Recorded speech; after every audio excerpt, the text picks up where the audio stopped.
नमस्कार, मी भाग्यश्री गावची चवमध्ये सर्वांचं खूप खूप स्वागत करते। आज आपण मस्त असा कुरकुरीत आणि चटपटीत पदार्थ बनवणार आहेत बरं का। लहानांपासून मोठ्यांना खूप आवडन।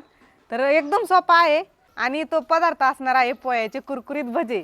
तर मी त्यासाठी काय काय साहित्य घेतलेलं आहे ते एकदा आपण पाहू। इथं मी एक मोठी वाटी पोह्याची घेतलेली आहे। सगळ्यात अगोदर आपल्याला पोहे स्वच्छ धुवून घ्यायचे आहेत। खूप सोपे आहेत बरं का बनवायला।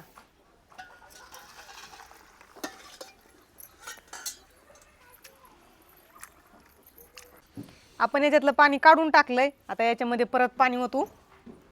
स्वच्छ पोहे धुवून घेतले तर पोहे स्वच्छ धुवून घेतले तर आता याच्यामध्ये पाणी टाकून घेऊ।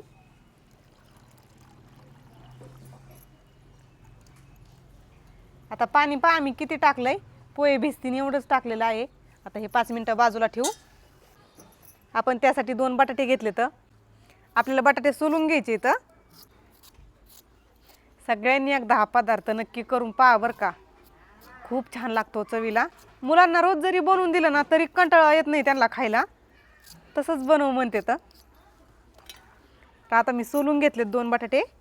आपण आता बारीक चिरून घेऊ। पोहे, बटाटे आणि गव्हाचं पीठ, गव्हाच्या पिठाऐवजी मैदा जरी असेल ना तरी चालतो। त्याच्यापासून मस्त असं आपण कुरकुरीत पोह्याचे भजे बनवणार आहेत आज। बटाटे चिरून झाले तर धुवून घेऊ।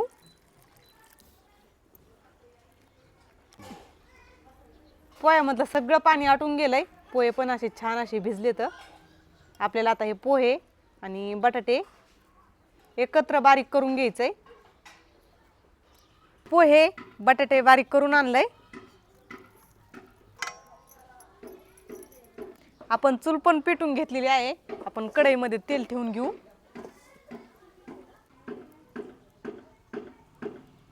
तेल गरम होईपर्यंत आपण पीठ घालून घेऊ।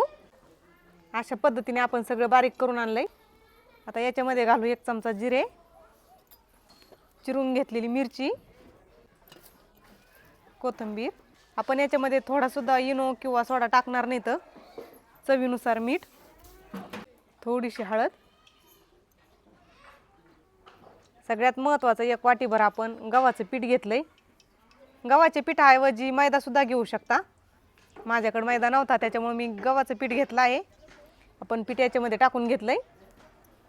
आता हे चांगलं मिक्स करून घ्यायचंय। आता अशा पद्धतीने आपलं पीठ तयार झालंय। हे पहा आपलं तेल गरम झालंय कसं बघू एकदा।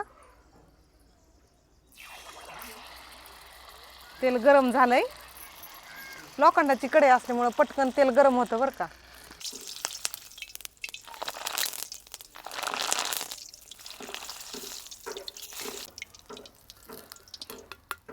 मिरच्यावर मीठ टाकून घेऊ।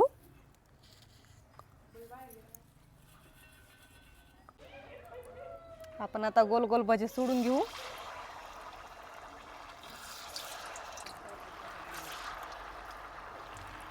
अशा पद्धतीने सगळे सोडायचे इथं।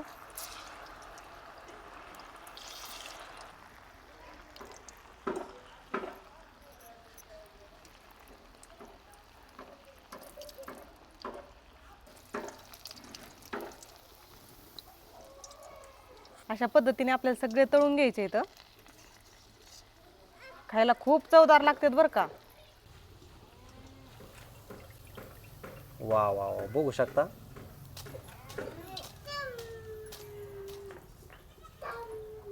राम छान करतोय तिकडूनच। दिसतंय ना मस्त। लय छान।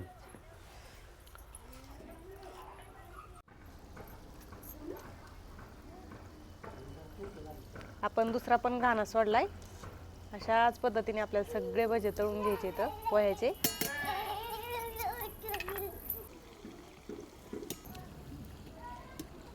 छान असे तळले तर काढून घेऊ।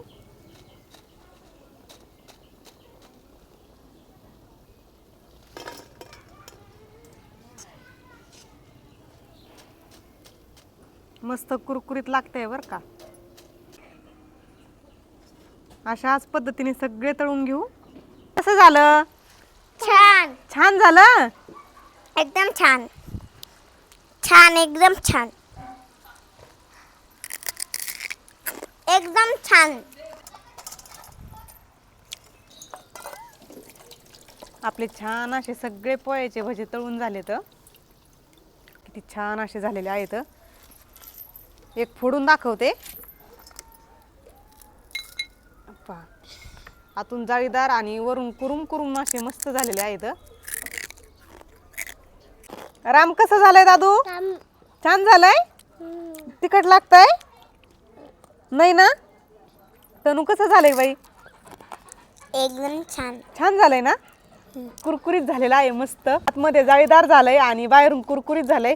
तर तुम्ही पण अशा पद्धतीने पोह्याचे भजे बनवा आणि सगळ्यांना खाऊ घाला. लहान मुलांना तर खूप आवडते. तर चला, तुम्हाला आजच्या पोह्यांचा भज्याचा व्हिडिओ कसा वाटला नक्की कमेंटमध्ये कळवा आणि तुम्ही पण अशा पद्धतीने पोह्याचे भजे बनवा. आपलं गावची चव चॅनल सबस्क्राईब केलं नसेल तर सबस्क्राईब करा. आणि सगळ्यात महत्त्वाचं, तुम्हाला जर आजचा व्हिडिओ आवडला असेल ना तर आपल्या व्हिडिओला नक्की एक लाईक करा. व्हिडिओ जास्तीत जास्त शेअर करा. तर चला, पुन्हा भेटू आपण अशाच एका नवीन रेसिपीमध्ये. तोपर्यंत धन्यवाद.